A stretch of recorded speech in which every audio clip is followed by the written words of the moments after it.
Graça e paz para todos que participam e que vão participar conosco desta live, no estudo da carta a Tiago, da carta de Tiago aos crentes judeus que estavam dispersos, né, pela perseguição que tinham sofrido na Judéia, que estavam separados, espalhados. E essa carta, então, avisa esses crentes. Nós vamos ler o capítulo 5 de Tiago. Vamos fazer a leitura do capítulo 5 de Tiago. E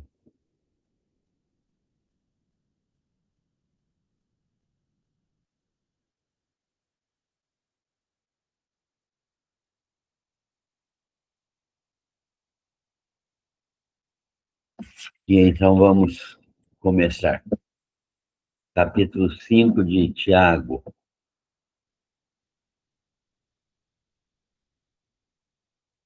Atendei agora, ricos, chorai, lamentando por causa das vossas desventuras que vos sobrevirão.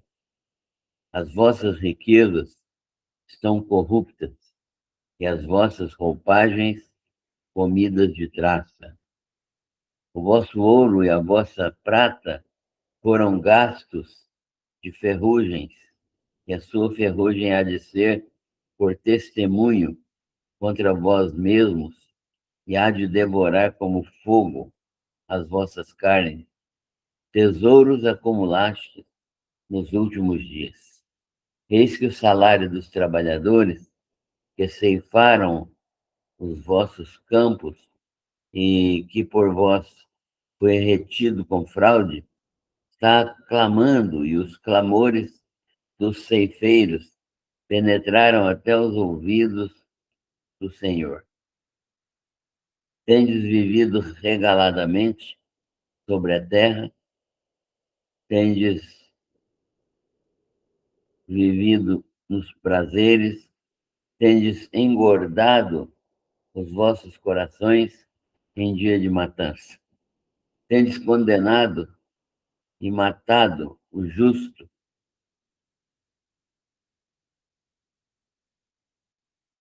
sem que ele vos faça resistência.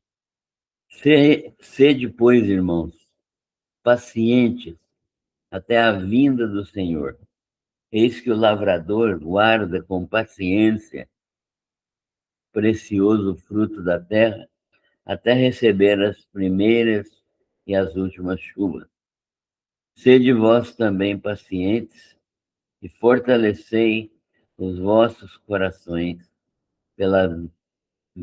pois a vinda do Senhor está próxima. Irmãos, não vos queixeis uns dos outros, não, para não serdes julgados. Eis que o juiz está às portas.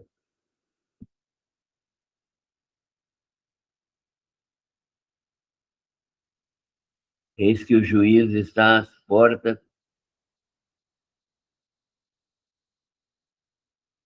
e, irmãos, tomai por modelo no sofrimento e na paciência os problemas dos profetas, os quais falaram em nome do Senhor. Eis que temos por felizes aos que perseveraram firmes. Tendes ouvido da paciência de Jó e vistes que fim o Senhor lhe deu, porque o Senhor é cheio de terna misericórdia e compassivo. Acima de tudo, porém, meus irmãos, não jureis, nem pelo céu, nem pela terra, nem por qualquer outro voto, antes seja o vosso sim, sim, o vosso não, não. Tudo que passa disso pode levá-los a cair em juízo. Está alguém entre vós sofrendo? Faça oração. Está alguém alegre? Cante louvores. Está alguém entre vós doente? Chame os presbíteros da igreja e estes façam oração sobre ele, ungindo-o com óleo em nome do Senhor. E a oração da fé salvará o enfermo. E o Senhor o levantará, e se houver cometido pecado, ser-lhe-ão perdoados. Confessai, pois, os vossos pecados uns aos outros e orai uns pelos outros para serdes curados. Muito pode, por sua eficácia, a súplica do justo. Elias era um homem semelhante a nós, sujeito aos mesmos sentimentos, e orou com instância para que não chovesse sobre a terra, e por 3 anos e 6 meses não choveu. E orou de novo, e o céu deu chuva, e a terra fez germinar seus frutos. Meus irmãos, se algum entre vós se desviar da verdade e alguém o converter, sabei que aquele que converte o pecador do seu caminho errado salvará da morte a alma dele e cobrirá uma multidão de pecados. Então, nós temos lido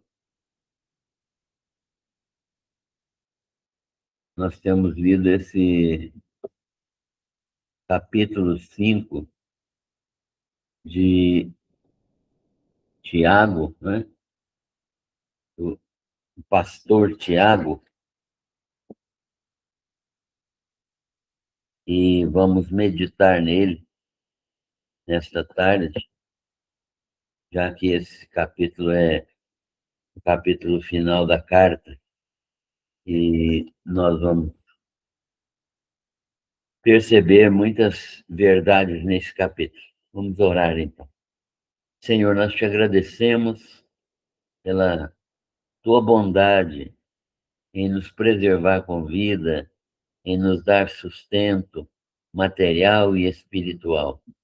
Louvamos o teu nome pelo teu cuidado conosco, com nossos familiares, cada um de nós presente neste momento, nesta reunião virtual, que o Senhor esteja abençoando, porque nós só temos motivos de gratidão ao Senhor. Pedimos que o Senhor nos ensine, né, por meio da tua palavra, revelando pelo teu Santo Espírito a tua verdade e a tua vontade. Oramos agradecendo por tudo, pedimos proteção do Senhor para nós e sabedoria para vivermos de modo agradável à tua vontade. Oramos e agradecemos tudo em nome de Jesus. Amém. Muito bem, então, nós temos estudado essa carta de Tiago, e desde o início nós temos pensado nesta carta como um modelo prático de como viver a vida cristã, né? Como é que a vida cristã deve ser vivida nesse contexto do Evangelho. O que o Evangelho faz na minha vida? O que o Evangelho produz na minha vida, nos meus relacionamentos, no meu trabalho, nos meus pensamentos, palavras, ações, nas minhas atitudes em geral, para com crentes e com incrédulos, nas minhas orações. Como é que o Evangelho pode transformar a nossa vida? E nós sabemos que sem o Evangelho não há possibilidade de transformação de vida, porque o homem é desesperadamente corrupto. O ser humano é desesperadamente corrupto. Não há possibilidade alguma de alguém que não tenha nova vida em Cristo, que não seja uma nova criatura, viver esta prática do Evangelho que o pastor Tiago nos oferece. Mas, então, ele tem demonstrado, por meio deste livro, alguns aspectos importantíssimos do nosso relacionamento com irmãos e da nossa prática cristã. Falou que neste mundo nós passamos por provações, as provações são inerentes ao mundo, não é possível viver neste mundo sem ter aflições, sem passar por provações e sem sofrer tentações. Porque isso faz parte deste mundo caído, né? Esse mundo que se corrompeu com a morte, o pecado de Adão e Eva, que lhes custou a morte. E, em consequência, todos os seus descendentes também foram submetidos a esse processo de morte. Nós também, que ainda estamos vivos, morreremos, porque isso é uma consequência do pecado. Mas a pior consequência do pecado não é certamente a morte física. A morte física é uma consequência, mas a morte espiritual é a consequência mais grave do pecado. E Jesus veio a este mundo não por causa da nossa vida física, ele veio a este mundo por causa da nossa morte espiritual. Paulo ensina aos Efésios que antes deles se converterem, eles estavam mortos nos seus delitos e pecados. Paulo diz assim, que ele vos vivificou, isto é, Deus vivificou vocês, ou deu nova vida a vocês, ou renovou a vida de vocês, quando vocês estavam mortos em delitos e pecados, em que noutro tempo andaste, segundo o curso deste mundo, segundo o príncipe das potestades do ar. E ele ainda diz mais, né? Paulo diz, inspirado pelo Espírito Santo, que quem dirige a vida de quem não é crente é o diabo. E é duro falar uma coisa dessa, né?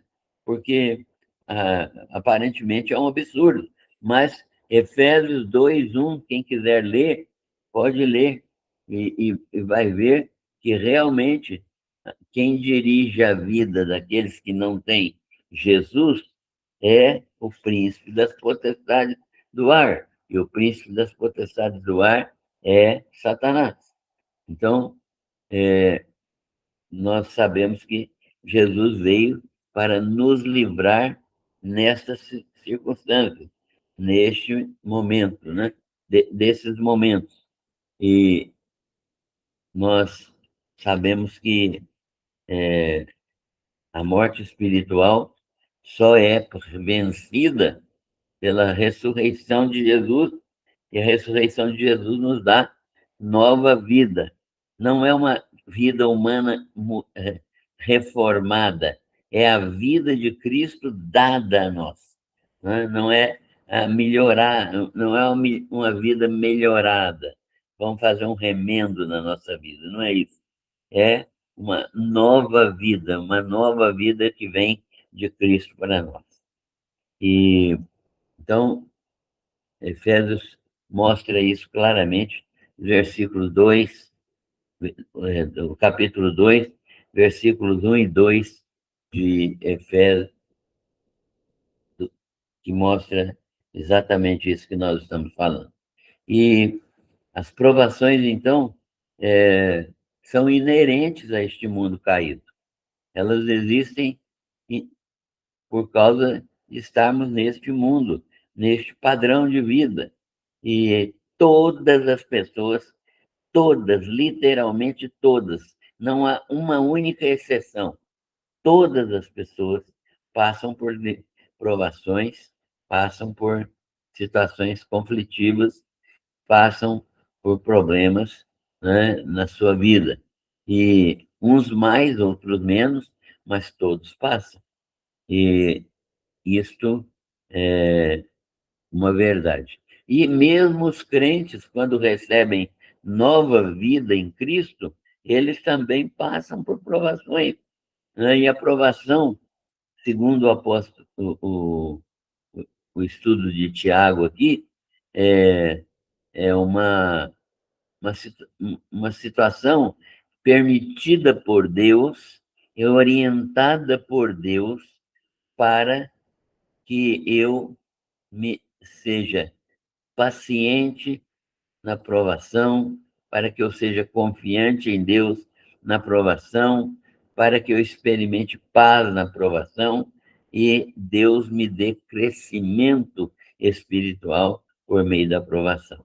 Então, a provação vem e se a minha fé for aprovada, isto é, se eu passar pelas provações vitoriosamente, então eu cresço espiritualmente e me torno cada dia mais santificado na presença de Deus. Isso é o projeto que Deus tem. Por isso, Tiago diz, né? Tem de grande gozo ao passar por várias provações, sabendo que a provação da vossa fé, uma vez confirmada, produz perseverança. E a perseverança deve ter a sua ação completa, para que sejais perfeitos e íntegros, em nada deficientes. Muito bem. Então, esse é o objetivo da provação. Ela é dirigida por Deus, né? Já a tentação, ele mostra também a diferença. A tentação é oriunda não de Satanás, como muita gente pensa. Embora ele também possa nos tentar, mas a maioria das nossas tentações provém de dentro de nós. Tiago diz isso aí no capítulo 1, e a partir do versículo 13. Nós vimos isso, eu estou só fazendo um resuminho para a gente não perder, né? Ninguém pode, ao ser tentado, diz Tiago, diga, sou tentado por Deus, porque Deus não pode ser tentado pelo mal, isto é, o mal não altera a natureza de Deus. Existindo o mal ou não existindo, Deus continua sendo o mesmo Deus, né? Então, deixa eu atender aqui esse.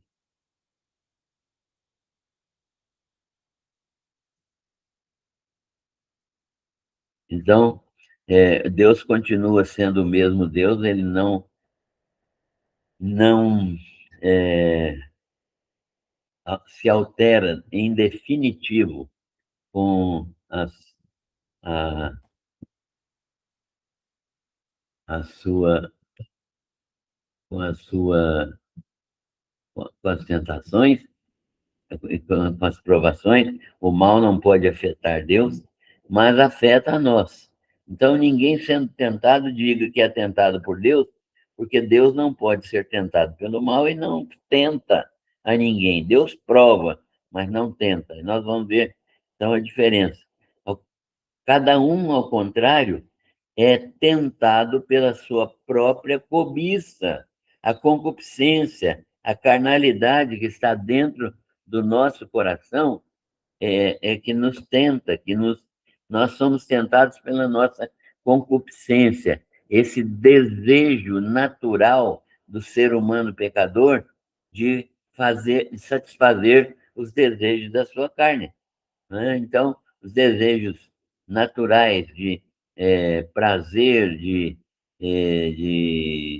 sucesso, de crescimento, de apetites desordenados, não é tanto de comida quanto sexual, né? Então, é por meio desses apetites naturais que, se for controlado pelo Espírito Santo, é bênção, mas se for controlado pelo diabo, é pecado, né?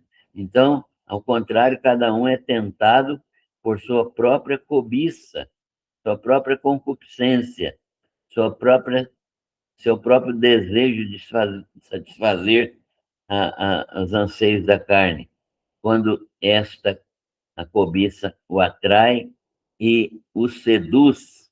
Esta cobiça, então, depois de haver concebido, né, gerado, dá a luz ao pecado. E o pecado, uma vez consumado, gera a morte. Não vos enganeis, meus amados irmãos. Toda boa dádiva e todo dom perfeito vem do alto, do Pai das luzes, em quem não há mudança nem sombra de variação. Então, Tiago nos ensina categoricamente isso. Isso deve nos levar a entender por que nós devemos dar graças por todas as coisas e, no sentido de entender as provações, e devemos renunciar intensamente, diariamente, os apetites carnais, mortificando a nossa carne, deve estar crucificada com o Senhor Jesus. Né? Paulo ensina isso também aos Romanos, mostrando que a nossa carne deve estar crucificada com Cristo Jesus. E é isso que Paulo diz: estou crucificado com Cristo. Para quê? Para que não faça a minha própria vontade. Estou crucificado com Cristo. Não quero dar lugar ao pecado, quero dar lugar a Cristo na minha vida. E Tiago, então, ensina sobre a palavra também, o uso da palavra, né? E como nós precisamos ser não somente ouvintes da palavra, mas praticantes da palavra. E a palavra vem de Deus. E ela traz sabedoria, ela traz liberdade, ela traz perseverança, e assim nós somos, na medida da obediência, somos bem-aventurados, somos felizes por andar em obediência à palavra de Deus. Ele então ensina sobre a não acepção de pessoas, né? Como que a gente às vezes faz acepção de pessoas, nos tratamos as pessoas conforme a posição delas. Se é uma pessoa de posição elevada, tratamos bem. Se é uma pessoa muito simples, não damos nem atenção. Isso é algo que deve ser completamente afastado da nossa vida, né? A nossa conduta deve ser uma conduta isenta de partidarismo, isenta de, de qualquer tipo de preferência. Nós devemos amar a todos os nossos irmãos. E ele mostra que há consequências nisso, né? Há consequências nisso. Se nós não soubermos amar o nosso próximo como a nós mesmos, né, nós estaremos desobedecendo a própria lei de Deus. E devemos, então, prestar atenção neste fato para tratar todas as pessoas com a dignidade que cada pessoa merece. Fala também da fé e das obras, né? E essa carta gerou muitos problemas no início da formação do cânon bíblico, porque havia algumas pessoas, dos pais da igreja, que entendiam que a carta defendia a salvação pelas obras. Mas quando a gente estuda a carta detalhadamente, e nós vimos esse capítulo com muito detalhe, nós ficamos vendo claramente o que Tiago diz. E Tiago diz exatamente o seguinte: a fé genuína, a fé que uma pessoa exerce em Cristo Jesus, que foi transformado pelo poder do Espírito Santo, gera necessariamente, obrigatoriamente, vida produzindo boas obras, ou frutificando em boas obras. Né? Então, quem é salvo é salvo para produzir as obras que Deus preparou de antemão para que andássemos nelas. E é interessante que Paulo fala isso também lá na carta aos Efésios, né? Ele diz: pela graça sois salvos por meio da fé. E a fé não vem de vós, ela é dom de Deus. Não vem das obras, quer dizer, ninguém consegue produzir fé pelo seu trabalho, pelas suas obras, para que ninguém se glorie, para ninguém falar, ó, minha fé, eu sou o tal, né? Porque eu mesmo tenho uma fé verdadeira, eu mesmo creio. Não, essa fé é dom de Deus. Não vem das obras para que ninguém se glorie. Por quê? Porque nós somos feitura de Deus. É Ele que nos cria de novo. Não é mérito nosso. Nós somos recriados por Deus. Somos feituras suas, recriados ou criados de novo em Cristo Jesus. Ou seja, somos novas criaturas agora a partir de uma nova semente. Agora não é a semente de Adão mais, mas é a semente de Cristo. É a partir desta nova semente, então, nós somos uma nova criatura e criados em Cristo Jesus para quê? Para as boas obras ou para a frutificação, para dar frutos, né? As boas obras que Deus, né, o Pai, de antemão, lá na eternidade passada, preparou para que nós andássemos nelas. Então, Deus já preparou as boas obras para os crentes fazerem. Nós vamos ser apenas instrumento de realização daquilo que Deus planejou. É isso que é boas obras na Bíblia. É você fazer ou ser um canal para que passe por esse canal os trabalhos que Deus já realizou na eternidade. As obras são de Deus por meio dos crentes. As obras não são dos crentes, mas elas são de Deus por meio dos crentes. Então, os crentes são apenas instrumentos de fazer essas obras se tornarem reais no tempo e no espaço. Elas já existem no céu, na eternidade passada, mas elas vão ser consumadas pelo trabalho que os crentes fazem aqui neste mundo, não é? O trabalho que é Deus quem dá força, é Deus quem dá sabedoria, é Deus quem dá tudo. Então, isso é o que Tiago ensina. Não há nada mais evangélico do que isso que Tiago ensina. Aqui, e ele, então, fala, e Paulo também fala, que aquele que não gera boas obras não demonstra que é salvo. Todo salvo vai praticar boas obras, né? Todo salvo. Não é possível você receber salvação, ser transformado em nova criatura e não produzir boas obras. Por quê? Isso significa que a semente que foi plantada em você não é a semente de Jesus. Então, não há crescimento espiritual e não há manifestação do Espírito Santo, e isso é grave, porque demonstra que você talvez ainda nem tenha nascido de novo. Todo crente deseja andar na presença de Deus e fazer aquilo que agrada a Deus. Então, as boas obras são feitas, primeiro, para agradar a Deus. Segundo, para agir no meio da multidão, no meio do mundo, no meio dos nossos irmãos, para servirmos uns aos outros. Mas ela é primeiro, para agradar a Deus.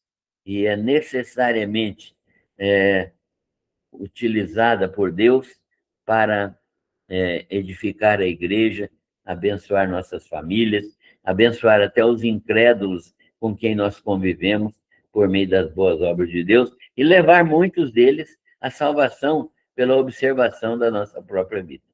Então, Tiago tem essa característica fundamental, né? E ele fala depois da língua, fala da língua. e mostrando claramente como a língua é destruidora se não for controlada pelo Espírito Santo. É um veneno mortal e nós vamos dar contas de todas as palavras que saem da nossa boca. Nós precisamos ter essa convicção muito clara de que a nossa boca precisa produzir aquilo que é agradável a Deus. Ele fala depois da sabedoria, né?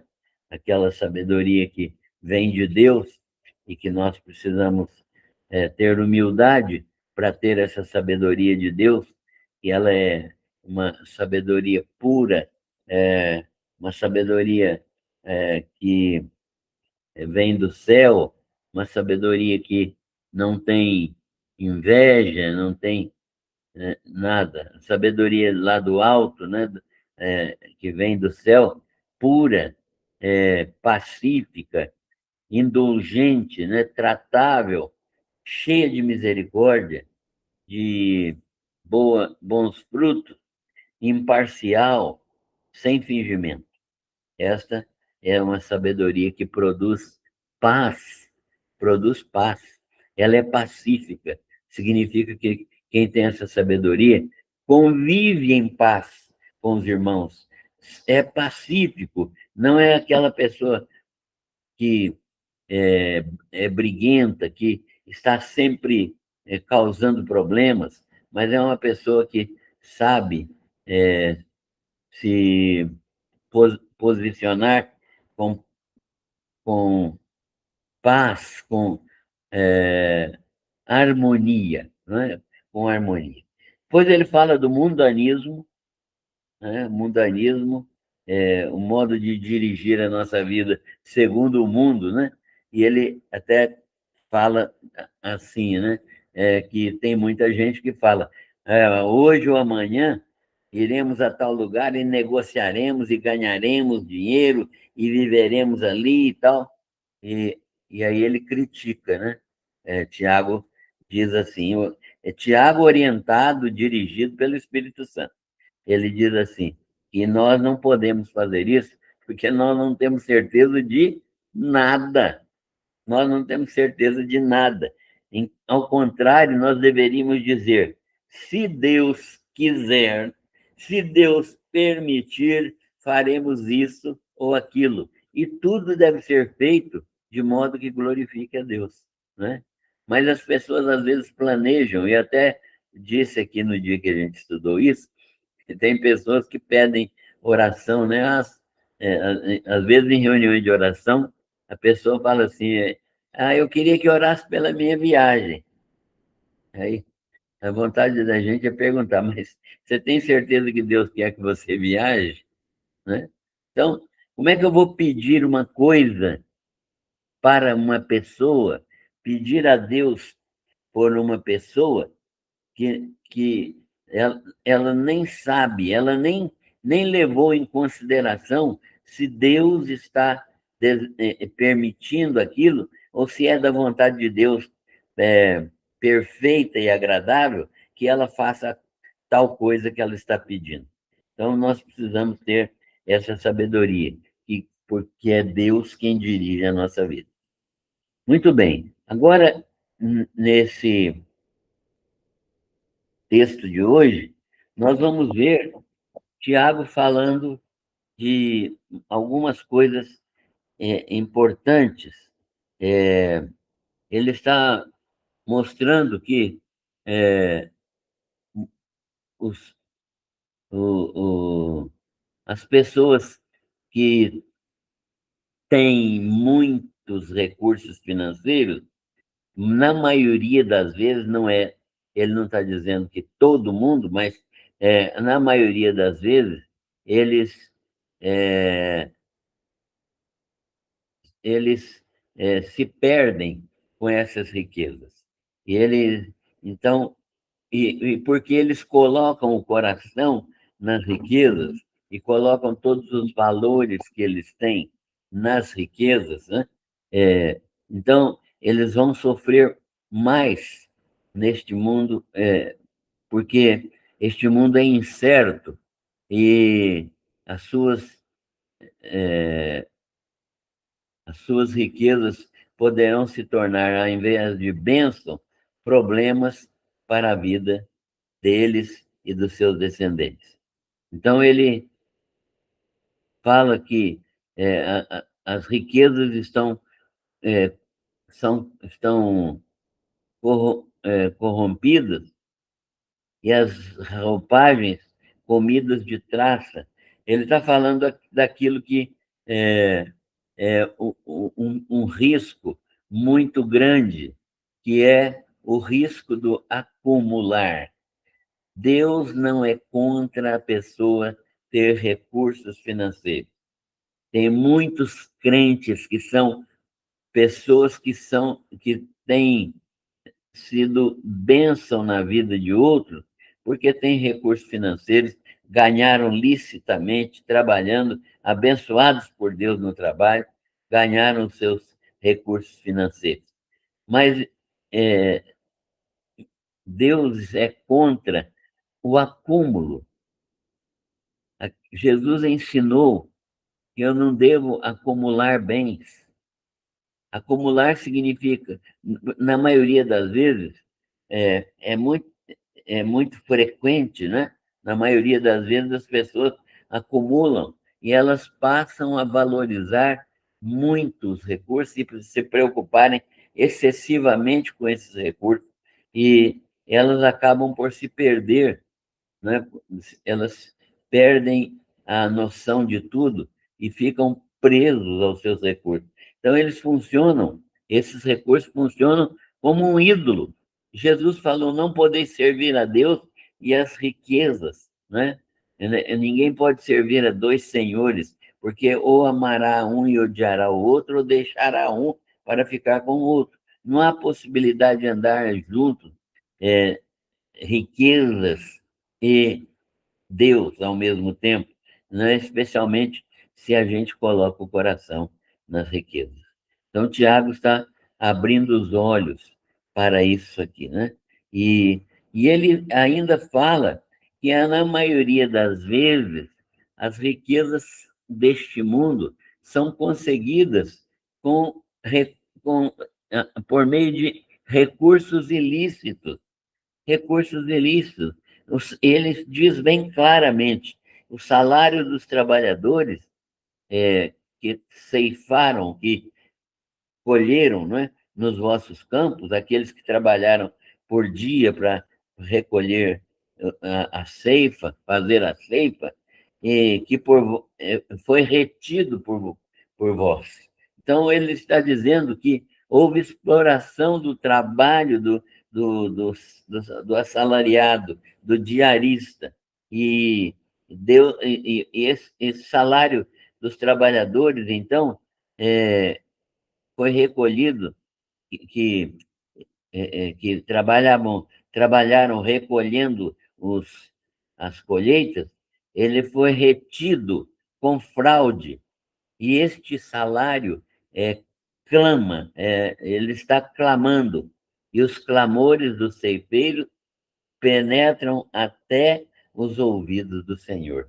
Ou seja, reter o salário de um jornaleiro, né? Jornaleiro aqui não é quem vende jornal, não. É quem trabalha por dia, né? Que tem a jornada diária.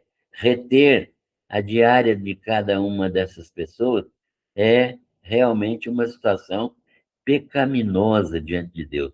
Deus olha para a situação daqueles que são assalariados, porque eles têm poucos recursos e eles devem receber diariamente.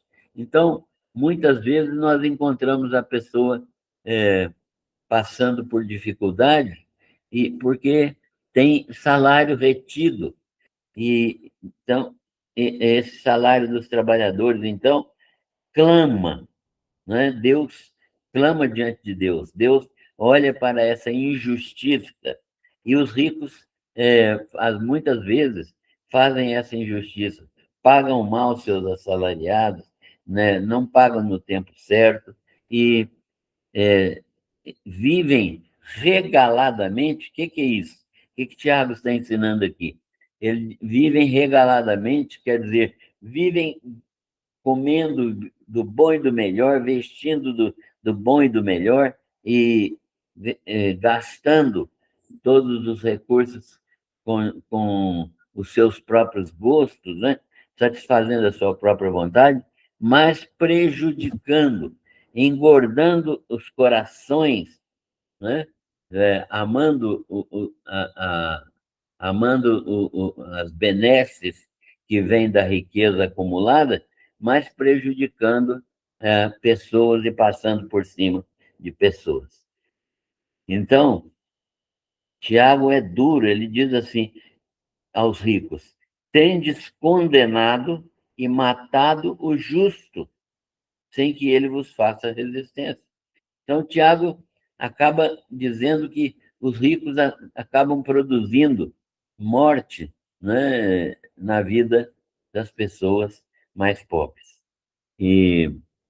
Então, ele diz com clareza que os irmãos não devem fazer isso, né? Aqueles que são ricos, bem abastados, não devem fazer isso. Ele diz que eles devem ser pacientes até a vinda do Senhor. E aqui tem uma outra mensagem, né? A mensagem escatológica.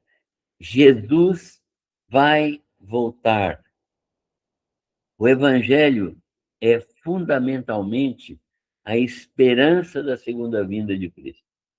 Quem não tem essa esperança não tem noção evangélica verdadeira ainda, porque a, a ressurreição é a garantia da segunda vinda de Jesus. Jesus volta, porque ele mesmo disse que estaria de volta aqui. Tiago está afirmando, né? Eis que sede, pois, irmãos, pacientes até a vinda do Senhor. Eis que o lavrador aguarda com paciência o precioso fruto da terra, até receber as primeiras e as últimas chuvas. Então, ele está comparando aqui o trabalho de um lavrador quando ele planta e aguarda a chuva temporã, a primeira chuva, e aguarda essas primeiras chuvas, e aguarda também a chuva tardia, para que essas chuvas venham no tempo certo, para que haja produção da sua lavoura e possa haver uma boa colheita. Então, ele aguarda com paciência, porque as coisas têm o tempo certo de ocorrer, né? A chuva vem no tempo certo e ele está utilizando esse exemplo para dizer que não adianta ficar agoniado, angustiados. Jesus vai vir no tempo certo. E o tempo certo é aquele tempo que Deus já determinou na eternidade e que nós não sabemos. Por isso, nós devemos estar aguardando todos os dias. Todos os dias são dias de aguardar a, a segunda vinda do Senhor Jesus. Sede vós também pacientes e fortalecei os vossos corações, pois a vinda do Senhor está próxima. Ele falou isso há 2000 anos atrás, né? A vinda do Senhor está próxima. E próxima aqui não significa vai acontecer amanhã, não. Próximo significa que ela já está programada para acontecer. É isso que nós devemos entender com próxima. E para quem tem uma eternidade para viver, 2000 anos não significa nada. É como Pedro disse, né? 1000 anos para Deus é como se fosse um dia, né? E um dia é como se fosse 1000 anos, né? Comparando, né, o tempo, né, como nós vivemos o tempo e como Deus experimenta o tempo. Deus não está limitado ao tempo, ele está fora do tempo. O tempo não faz nenhuma diferença para Deus. Então ele diz, não que nós devemos esperar aguardar a vinda de Cristo. Fala também que nós não devemos queixar dos irmãos, queixar uns dos outros, né? Que coisa triste quando a gente escuta isso com frequência. Ah, o fulano, né? E essas encrenquinhas que às vezes existem dentro das igrejas, do fulano não gostar do Beltrano porque falou uma coisa, pisou no meu calo, não tem, coisas assim que são coisas da infância espiritual. Tiago fala: cresçam, cresçam, pare de reclamar uns dos outros, né? Pare de falar uns dos outros. É, não vos queixeis uns dos outros, né? E para não ser julgados, porque o juízo está perto, né? O juízo está próximo de vir, que é o próprio Senhor Jesus. E tomem, tomem por modelo aqueles que tiveram paciência, que perseveraram firmes. Façam como Jó, né? Que foi paciente, foi perseverante, foi uma pessoa que teve uma expectativa positiva em Deus e, finalmente, Deus o abençoou de maneira soberba, de maneira intensa, duplicando tudo aquilo que Jó possuía antes do seu sofrimento, e Deus, então, lhe deu em dobro todas as coisas. Eis que Jó é, então, um exemplo para nós em termos de paciência e de perseverança. E também ele diz, acima de tudo, irmãos, não jureis nem pelo céu, nem pela terra, né? nem, nem por qualquer outro voto. Antes seja o vosso sim, sim. Não, não. Não tem meio termo, né? Não tem mais ou menos, não tem em cima do muro, né? Quando você disser sim, não precisa intervir nenhum tipo de juramento, porque as pessoas sabem que o seu sim é verdadeiramente sim e o seu não é verdadeiramente não. Então, Tiago está ensinando a gente a ser assertivo, assertivo nas coisas da, da nossa vida. Sim, sim, não, não. E isso vai ajudar muito no relacionamento com as pessoas. Agora, saber também falar a verdade com, é, com carinho, né? Não com dureza, mas com um coração manso, né? Falar com mansidão a verdade. E, finalmente, ele vai falar sobre a oração. E ele demonstra, primeiro, que a oração é um instrumento que nos leva a louvar a Deus e a receber coisas de Deus. A oração não é, como tem muita gente que faz, um instrumento de manipular a vontade de Deus. Tem gente que acha que pode, por meio da oração, determinar aquilo que Deus vai fazer, né? No meio neopentecostal, isso é muito comum. As pessoas falarem que eu determino, eu ordeno, eu declaro, né? Que, e eles, então, querem que Deus faça aquilo que eles estão declarando ou pedindo. Não é isso que é oração. Se nós buscarmos as orações de Jesus, dos apóstolos, né, nós vamos ver que a oração é diferente disso que tem sido praticado. Então, ele mostra que nós devemos orar se tem alguém doente. tem alguém sofrendo, fazer oração. Por quê? Porque quem cura, quem realiza cura é Deus. E Deus tem três maneiras de curar. Três maneiras. Ele pode curar diretamente, nós chamamos isso de milagre, né?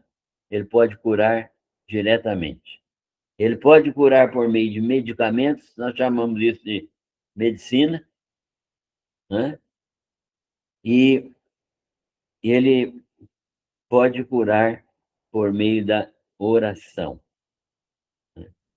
Por meio da oração. Então, eu interceder e pedir alguma coisa para ele, e ele vai curar. E que pode ser por meio de remédio, né? Ou diretamente. Então, Tiago está ensinando aqui que nós devemos orar nos momentos certos, e orando com disposição. E se tiver alguém alegre, deve cantar louvores. E ele acrescenta que se há alguém doente, né, nós devemos chamar os presbíteros da igreja. Os presbíteros são os anciãos da igreja, né? Aquelas pessoas que têm uma liderança na igreja, que são pessoas experimentadas na palavra, são pessoas que têm uma postura que ensinam na igreja. Essas pessoas, os líderes, são líderes ou presbíteros ou anciãos, e são líderes que se militam na palavra, têm que ser respeitados. E eles são chamados, então, para orar por essa pessoa doente, ungindo com óleo em nome do Senhor Jesus. Aqui tenho que fazer um comentário. Nós temos que entender que Tiago está escrevendo para as 12 tribos. Olha o que diz o início do livro. Tiago, servo de Deus e do Senhor Jesus Cristo, às 12 tribos que se encontram na dispersão, saudações. O que é isso? Ele está escrevendo para judeus cristãos. O contexto aqui é de judeus que se converteram. Então, quando ele fala de óleo aqui, ou de azeite, né, para unção, ele está falando daquilo que era uma prática comum dos judeus, né? E uma prática comum dos judeus. E, e o, o óleo tinha ainda uma função curativa. Neste tempo aqui em que Tiago está escrevendo, o azeite de oliva, ou o óleo, como queiram chamar, era visto como um remédio. Então, aplicar o azeite era como estar aplicando também um determinado remédio. Então, os presbíteros vinham e faziam oração sobre ele. Isso aqui não é um mandamento para toda a igreja. Pode ver que Paulo nunca mandou isso. Paulo escreveu 13 cartas. Nas 13 cartas, você pode procurar do começo ao fim, você não vai encontrar nenhuma prática de Paulo, nenhuma ordenança de Paulo, né, do Espírito Santo por meio de Paulo, para essa unção. Isso aqui está dentro do contexto judaico ainda. Então, quem quiser colocar óleo na cabeça de alguém, pode colocar, mas não é um mandamento e não é uma necessidade, né? Basta orar com fé. Jesus ensinou isso. Jesus não ungiu ninguém, né? Jesus não carregava um vidrinho de óleo no bolso para ungir aquele tanto de gente que ele curou, né? Então, pode acontecer isso, mas o óleo não produz nenhum efeito milagroso, o óleo. Tem gente que acha que o óleo ora e consagra o óleo e aquele óleo é santo. Isso é, isso uma prática que, de misticismo, né?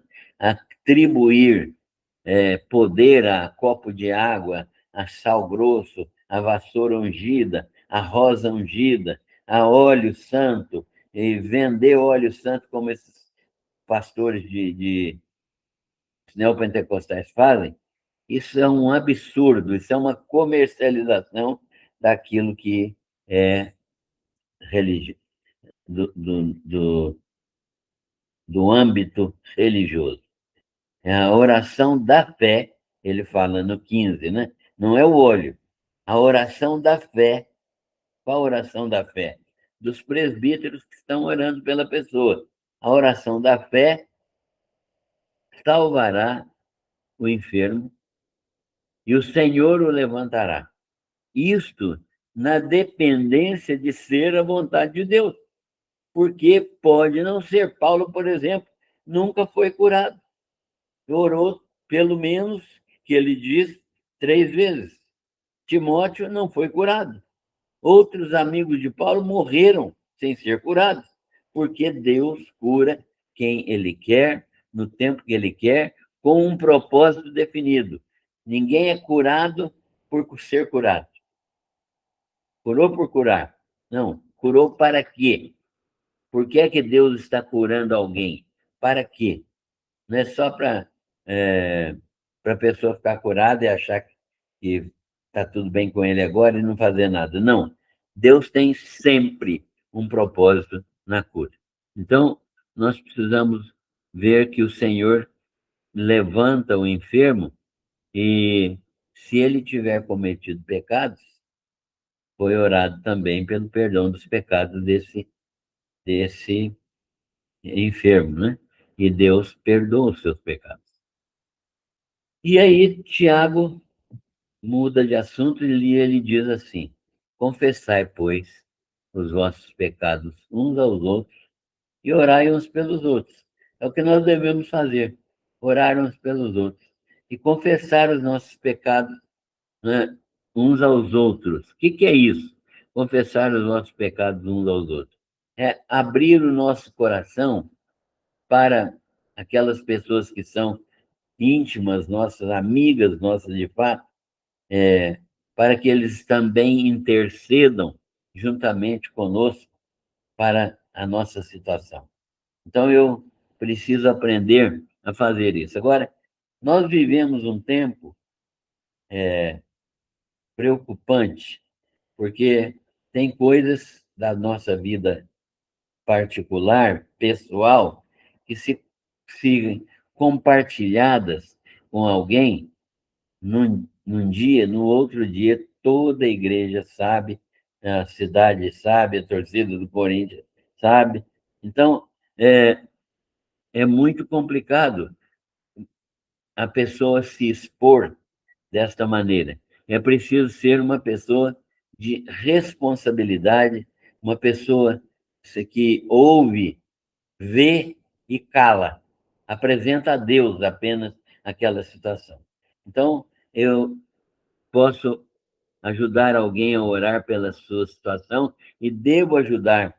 E a pessoa vai confiar em mim ou não, não é? Se ela quiser contar os seus problemas. Eu tenho ouvido problemas de muitas pessoas que nem mesmo a Raquel, que é um comigo, né?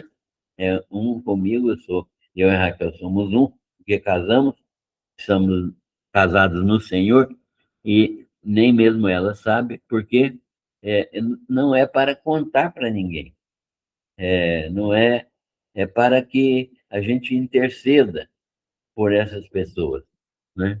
Orai uns pelos outros para seres curados, né? Para que haja purificação da nossa mente, do nosso coração. E ele vai dar um exemplo de que Elias era um sujeito que estava na mesma condição nossa. Ele é Elias era um homem limitado, com os mesmos sentimentos que nós, e orou instantemente, quer dizer, orou com insistência. E o que aconteceu? Não choveu durante 3 anos e meio na Palestina. E aí, orou em seguida, e aí Deus mandou a chuva para abençoar e para germinar os frutos da terra. Então, nós precisamos aprender a prática da oração, né? E não tem nada mais importante do que a gente saber que Deus responde às orações e Ele quer que nós peçamos a Ele. Agora, o apóstolo João vai ensinar uma coisa que complementa o ensino de Tiago. Ele vai dizer que se nós queremos que as nossas orações sejam respondidas, nós precisamos orar segundo a vontade de Deus. A garantia que você tem que a oração de Deus, a oração sua vai ser respondida por Deus, é essa condição: orar segundo a vontade de Deus. Se oramos segundo a vontade de Deus, as coisas vão acontecer. Ainda tem um detalhe: não vão acontecer no momento que eu estou pedindo, né? Pode até acontecer no momento que eu estou pedindo, mas vão acontecer no momento que Deus decidir, e pode demorar, pode ser imediatamente. Nós não conhecemos os pensamentos de Deus, né? Só sabemos que Ele faz a vontade perfeita dele. E aí ele termina: meus irmãos, se algum entre vós se desviar da verdade e alguém o converter, né? Alguém for atrás dele e ele se arrepender, sabei que aquele que converte o pecador, que faz o pecador retornar à igreja, ele será um instrumento de salvação da morte espiritual daquele que se afastou e cobrirá uma multidão de pecados. Isso é o ministério da reconciliação, né? Tem gente que é usado por Deus desta maneira, no ministério da reconciliação. Ele trabalha com outras pessoas que estão afastadas, que já foram membros de igreja e estão afastadas, e Deus concede pela graça que eles, trabalhando nessa condição, eles consigam, orientados e ajudados pelo Espírito Santo, usados pelo Espírito Santo, trazer de volta as pessoas, né? Nós temos um exemplo típico aqui em Cacoal, e que isso aconteceu, e a pessoa hoje está pastoreando igrejas no nosso meio aqui.